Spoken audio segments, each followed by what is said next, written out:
if you're taking an antidepressant, how long should you wait after stopping your antidepressant before transitioning to methylene blue? The challenge is that antidepressants in general are extremely long acting. So every antidepressant is going to be different. Some will last just a couple days. Others will last months before they completely come out of your system. So it's very important to know what antidepressant you're taking and to work very closely with your healthcare provider before stopping an antidepressant. Oftentimes you want to wean these down with the close supervision of a healthcare provider.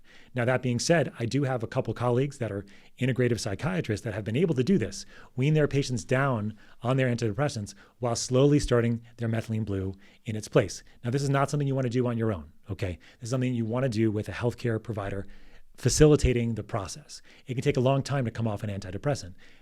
That being said, we do have studies showing that methylene blue can help in depression and bipolar disorder. There are small human trials that have shown this, though. And so oftentimes when you start taking methylene blue, when you're not on an antidepressant, you will feel an increase in your mood.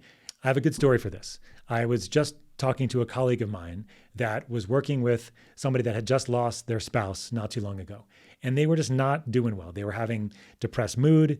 They weren't clinically depressed from a major depressive disorder, but they weren't getting up and going. They just weren't doing what they would typically do. And all she did was give him 4 milligrams of methylene blue. And all of a sudden, his mood got better. He was more motivated. He was more active.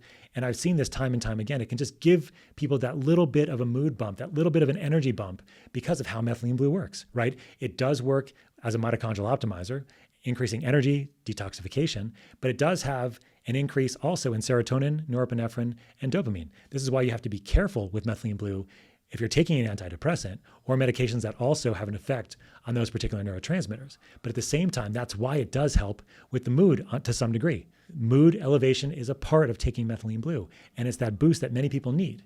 Be careful if you're taking antidepressants.